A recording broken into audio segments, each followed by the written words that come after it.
Welcome back. This is the third and hopefully final video of the Test 3 review. And I'm starting with the last applied problem, and it says a conservation organization released 100 animals of an endangered species into a game preserve. The reserve has a capacity of 1,000 animals. If the growth of the species is modeled by P of t is equal to 1,000 over 1 plus 9e to the negative 0.2315t, where t is measured in months. How long will it take for the population to triple? Alright, so tripling means we're looking for when the population goes from 100 to 300. So this is my P of t, and it's 300. And I'm going to set that equal to my function. So 300 is equal to 1,000 over 1 plus 9e to the negative 0.2315t. Alright, whenever you're trying to solve for something on the bottom of a fraction, we need to multiply both sides by the denominator. So 300, 1 plus 9e to the negative 0.2315t equal to 1,000. Dividing by 300, I get 1 plus 9e to the negative 0.2315t equal to 10/3.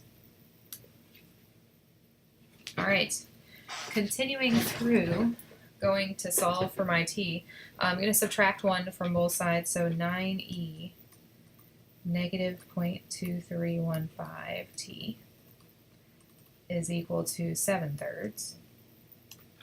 And I can divide both sides by 9. I need to isolate my exponent, so e negative 0.2315t is equal to 7 over 27. And then I'm going to convert it to log form. So the natural log of 7 over 27 is equal to negative 0.2315t. And dividing, I get t equal to the natural log, put a huge eraser, natural log of 7 over 27 divided by negative 0.2315. It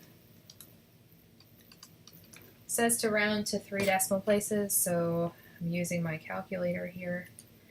Natural log of 7 over 27 divided by negative 0.2315 gives me 5.8312 months.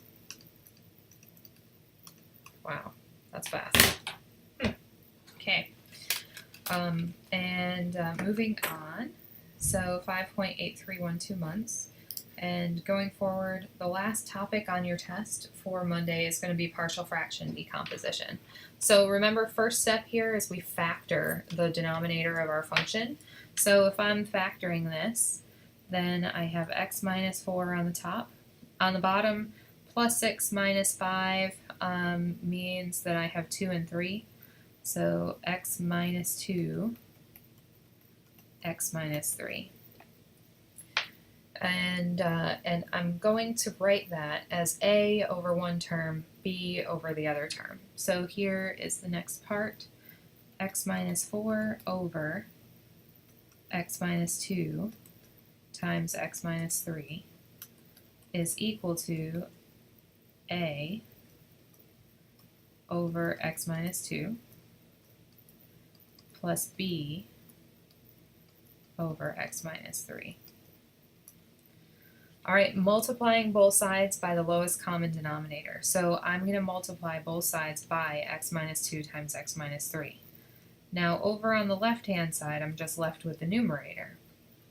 On the right-hand side, if you can't envision it yet, then what I'm multiplying by is x minus 2 times x minus 3 in every single term.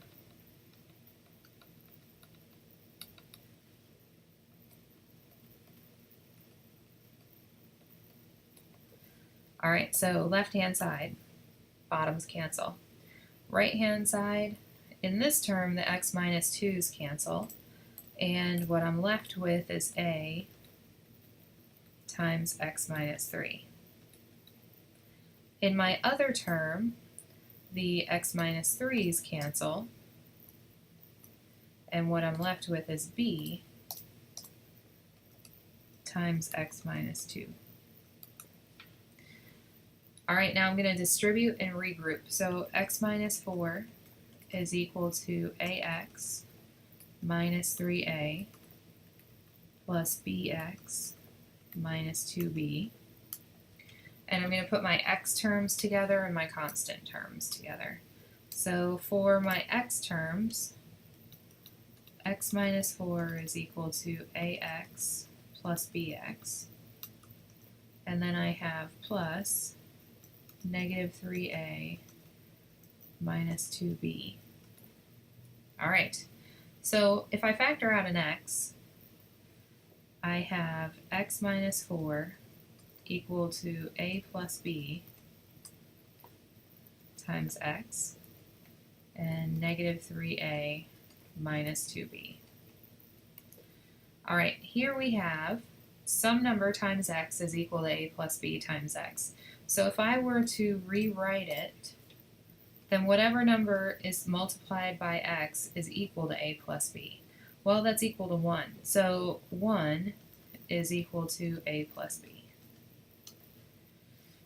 And then the same thing for the numbers. So I have negative 4 over here for my leftovers, my constant terms, and I have this over on the right-hand side. So those two things have to be equal. So negative 4 has to equal negative 3a minus 2b. Now one of these is always easier to solve than the other. So if I solve the first one for either a or b, I can then plug it into the second one as my solution.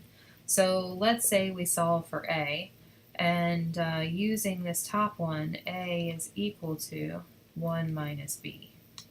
And then I'm going to plug that into my other equation. So negative 4 equals negative 3 times 1 minus b minus 2b. Negative 4 is equal to negative 3b, or negative 3 plus 3b and minus 2b. Grouping like terms, negative 4 is equal to negative 3 plus b. Adding 3 to both sides, negative 1 is equal to b. So now that I know b is equal to negative 1, I can plug it in and figure out what a is. So 1 is equal to a plus negative 1. Adding 1 to both sides, I get 2 equal to a.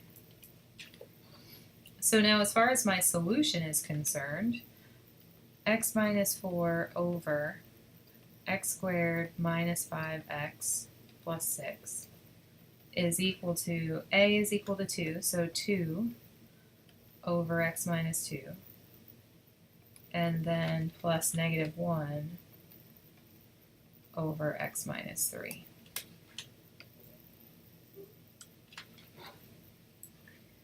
Alright, last one. Perform the partial fraction decomposition of this one. Alright, factor the bottom. And I have x squared times x minus 2. This one's a repeated factor, so I'm going to have x as a factor and then x squared as a factor. So if I want to write this, I have x plus 3 over x squared times x minus 2. And it's equal to a over x plus b over x squared, that's our repeated part, plus c over x minus 2. Now I'm going to multiply by the least common denominator. It's the bottom of the left-hand side. So multiplying everything by x squared times x minus 2. I'm just going to write it to the outside. X squared times x minus 2. So on the on the left-hand side, bottoms cancel, and I get x plus 3. Now I'm only canceling one x for my a term, so what's left is x times x minus 2 or x squared minus 2x. For my b term, I'm canceling the x squared, so I just have x minus 2 left. For my c term, I'm canceling the x minus 2, so I have x squared left. All right, distributing and then regrouping. So x plus 3 is equal to ax squared minus 2ax plus bx minus 2b plus cx squared. All right, I'm grouping my x squared terms, my x terms, and my constants. So x plus 3 is equal to, I have ax squared, no bx squareds, plus cx squared. And then for x's, I have negative 2ax plus bx. And then for constants, I have negative 2b. All right, factoring out my x's, x plus 3 is equal to a plus c times x squared plus negative 2a plus b times x plus negative 2b. All right, things I equate. Left-hand side doesn't have any x squared terms. So if I'm looking for x squareds, then I don't have any, I have 0. So a plus c has to equal 0.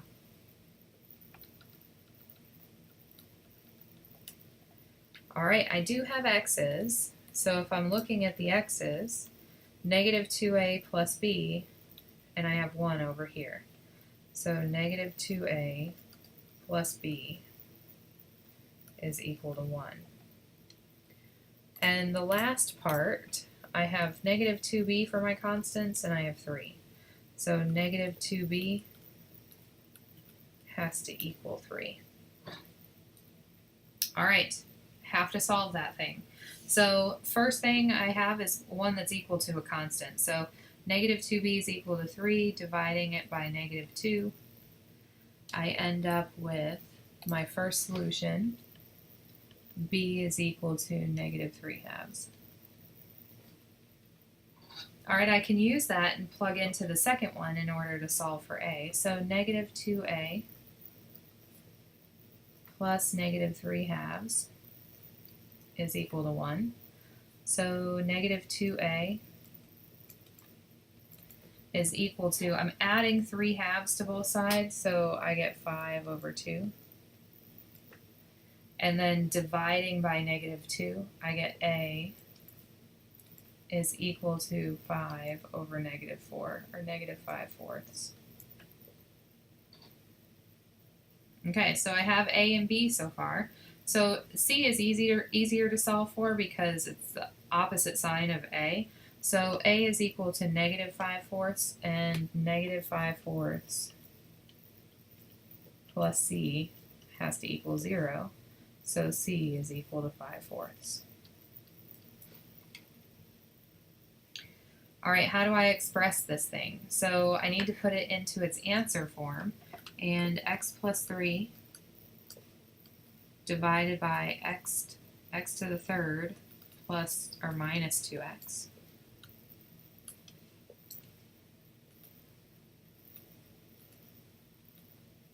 squared is equal to, a is negative 5/4, so negative 5/4 over x plus, and I have b as negative 3/2, negative 3 over 2 x squared plus c is 5/4 over x minus 2. Now we don't want to leave it that way, it's a complex fraction, so I'm going to bump that. And I have x plus 3, x cubed minus 2x squared equal to negative 5 over 4x plus negative 3 over 2x squared plus 5 over 4 times x minus 2. So that's a much nicer form. So that is the end of test number 3's review, and I hope you have a happy studying weekend. Let me know by email or something if you have any questions. I'd be happy to respond. Have a good day.